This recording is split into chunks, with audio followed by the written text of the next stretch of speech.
Bonjour à tous, c'est Cassandra d'Arissa Karadia Lishaira. Je vous retrouve pour un unboxing d'un tarot que j'ai reçu. Donc comme ça, je l'ouvre avec vous. Hop. Et c'est le... Hop. Du coup, je ne l'ai pas ouvert du tout. C'est le Tarot, donc Donjons et Dragons Tarot. Donc il se retrouve comme ceci. Je vous ferai bien sûr une présentation avec la caméra retournée si vous le voulez. Mais avec maintenant, je le découvre avec vous. Hop. Alors, j'essaye de comprendre comment... Ah, voilà, d'accord. Donc, il y a un peu de scotch ici. Bon, je vais le faire après. Donc, voici comment il se présente dans cette magnifique boîte. Je le trouve magnifique. Alors, pour ceux qui ne savent pas, bon, je suis une gameuse. Mais aussi, je joue j'ai joué à Donjons et Dragons. Donc, à certaines campagnes. Maintenant, un peu moins parce que c'est beaucoup de temps. Et je me consacre ce temps à autre chose. Donc, voilà. Donc voici comment il se présente. Il y a un petit ruban pour soulever les cartes. C'est en anglais. Hein. Du coup, c'est un tarot qui est officiel de Donjons et Dragons.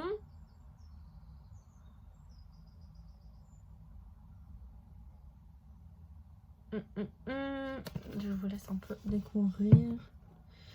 Ne vous inquiétez pas, hein, je vous ferai une nouvelle vidéo où ça sera beaucoup plus lisible. Hein. Donc on a un petit livret avec le dé. D'accord.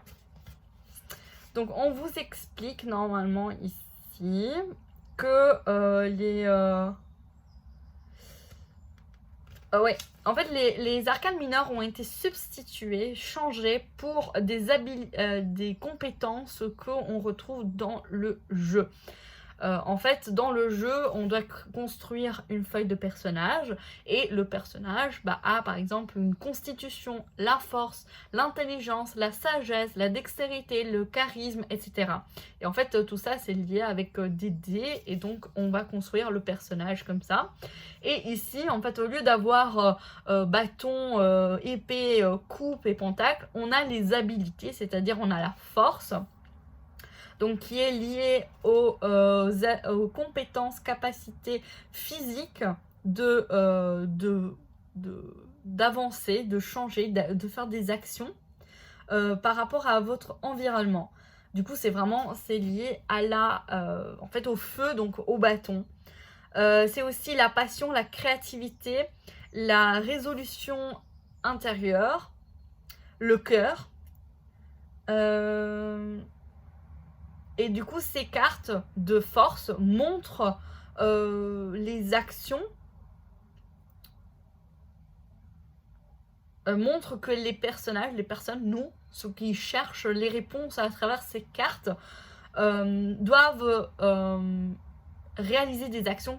Désolée, hein, je suis en train de traduire de l'anglais au français, du coup, des fois, c'est pas évident.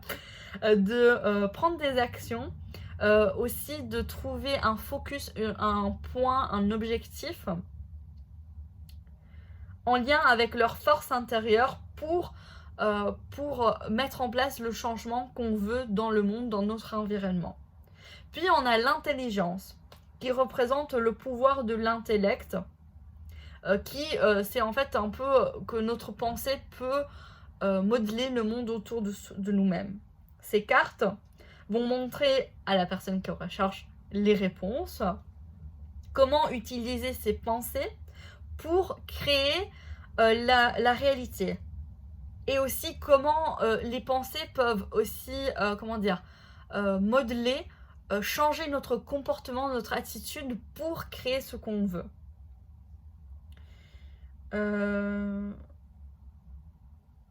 Donc on vous dit ici que c'est rare qu'on voit le monde sans que notre pensée créer une histoire autour de soi. Donc c'est un peu cette idée qu'on a toujours des préconcepts, des préjugés, hein. On a tous notre propre bagage et ces bagages vont créer le monde, vont un peu observer, vont modeler le monde, comment on le voit, comment on voit le monde. Voilà. Donc ça c'est pour l'intelligence, donc qui représente beaucoup les épées. Le wisdom, donc la sagesse, représente la perception extérieure, mais aussi les capacités de pouvoir regarder à l'intérieur de soi-même,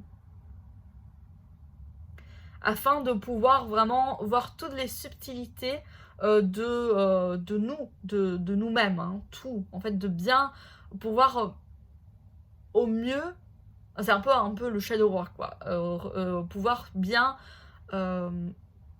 comprendre, accepter, intégrer tout ce qui nous rend nous-mêmes.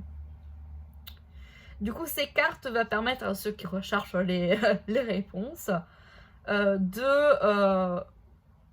d'avoir une introspection sur soi-même et d'écouter notre langage non verbal du cœur et de notre cœur et de notre corps, afin de pouvoir gagner, atteindre la sagesse, donc la sagesse intérieure et l'intuition. Donc ça, c'est vraiment les coupes, d'accord.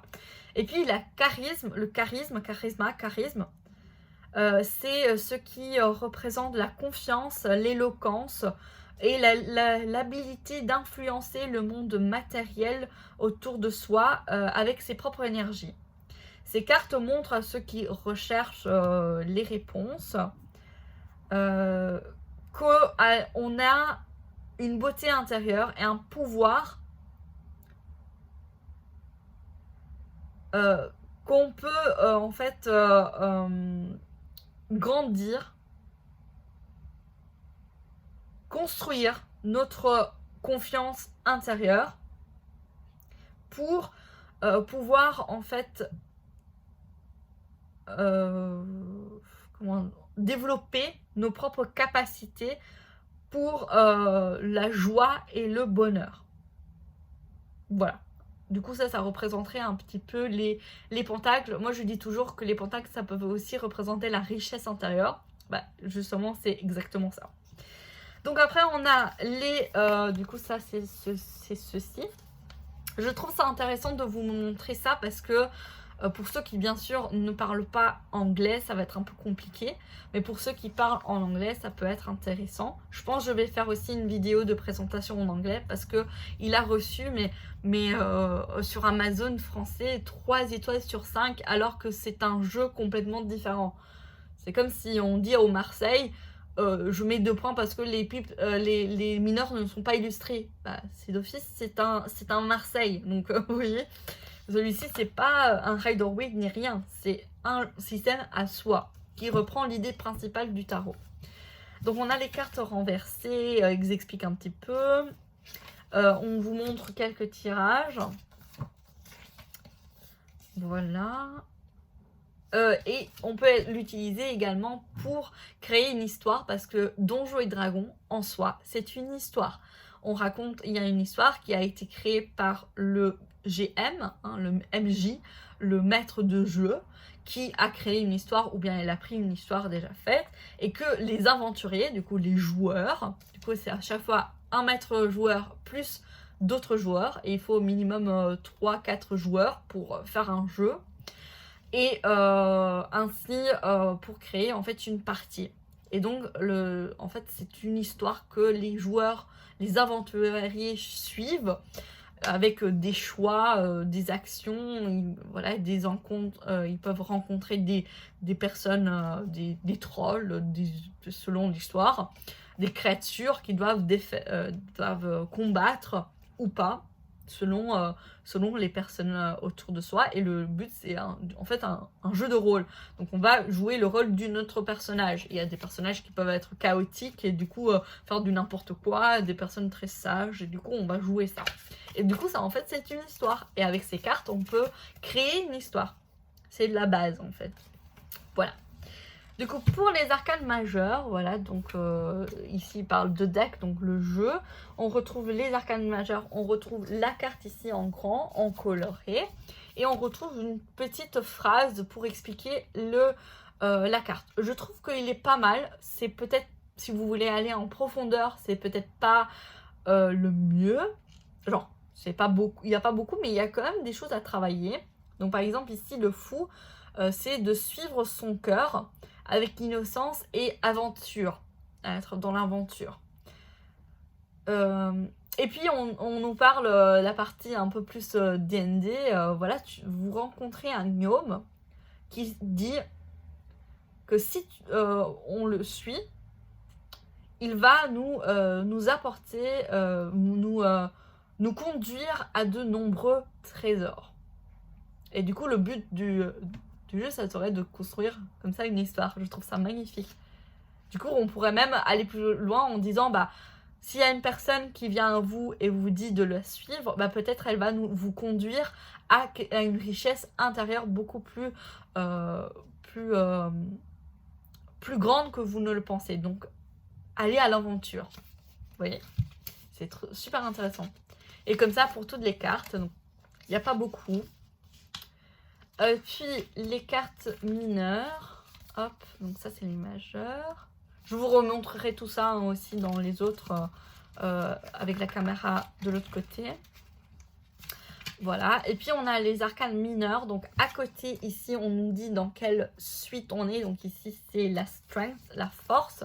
Et on a un peu la même chose. Voilà, on a des petites phrases pour expliquer un petit peu. Et l'idée un peu de jeu de rôle. Donc dans une histoire. Je comprends pas, j'ai vu des reviews qui disaient mais on n'a pas l'histoire du personnage. Bah si, on a l'histoire du personnage et elle est ici. Elle est en bas. Je sais pas moi. Il y a des personnes que voilà, ils aiment bien critiquer juste pour critiquer. Du coup, on a après l'intelligence. La même chose. La sagesse. Hop. La sagesse. Le charisme.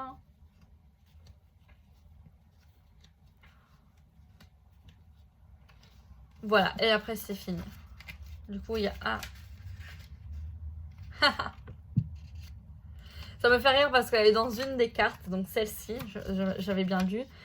Ils disent donc dans l'aspect de jeu de rôle, vous trouvez une épée magique.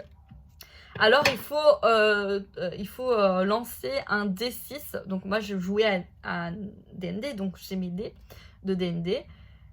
Du coup 1 - 3, c'est un plus 1 pour l'épée. Donc ça veut dire qu'on a un point en plus pour l'épée. 4 - 6. Donc si on fait 1 à 3, en fait on a plus 1. Si on fait 4 à 6, on a plus 1 avec l'épée. Et que quand on fait comme ça, on le tape, ça fait un bruit magnifique, genre. Très, très fort.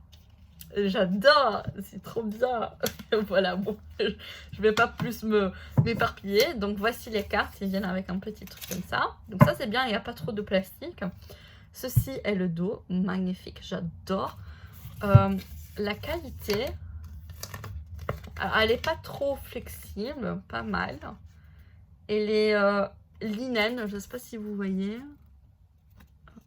Non, vous verrez avec la caméra de l'autre côté après, genre dans une nouvelle vidéo. Et donc on a le fou, le magicien, la grande prêtresse, l'impératrice. J'aime bien l'empereur en forme de nain. Le hiérophant. Oh. Ah, c'est la carte qui est ici en présentation. Ah, elle est magnifique. Les amoureux. Le chariot. La force. L'ermite. La roue de la fortune. La justice. Le pendu. La mort. Elle est très intéressante cette mort. On retrouve l'équilibre. La justice aussi un peu. Très très intéressante. Oups. Vous voyez ici, genre une espèce de balance. La tempérance.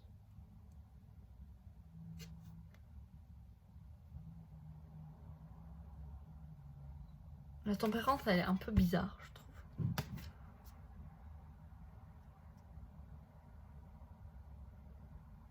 trouve. Ouais, à méditer. Le diable.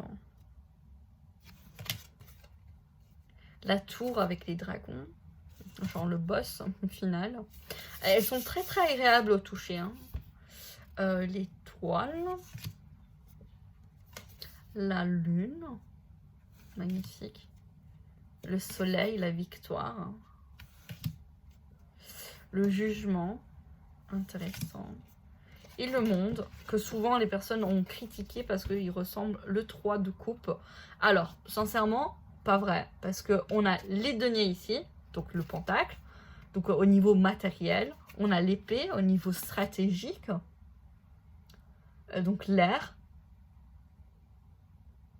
On a les coupes avec l'eau.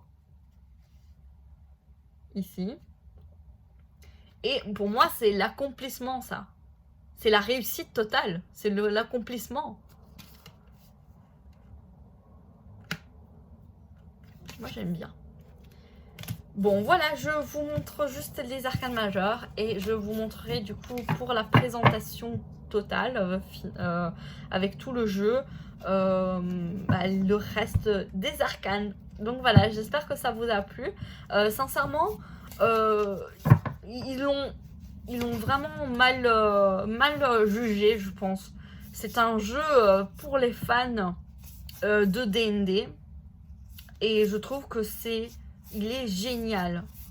Je trouve qu'il est vraiment génial. Allez, je vous montre une petite carte. Regardez celle-ci. Des mineurs. Ok, on peut travailler avec cette... Qu'est-ce que cette carte va nous expliquer? Et c'est le charisme. Le charisme, on a vu que c'est le... du coup, c'était quoi? C'est les pentacles. Parce que ça, d'ailleurs, je vais la noter, je pense. Du coup, strength, on avait dit que c'était le feu. L'intelligence, on avait dit que c'était l'air. Le wisdom, on avait dit que c'était l'eau. Et le charisme, on avait dit que c'était les pentacles. Et en fait, ça, c'est le 4 de pentacles. Mais c'est tellement clair. Allez, tout le monde sait que les dragons, ils sont super... ils sont super, ils aiment tenir les choses chez eux. Hein, avec comme Smaug. Il est génial, j'adore. Bon, voilà, je vous laisse. J'espère que la vidéo vous aura plu. Et à bientôt pour d'autres vidéos. Bisous.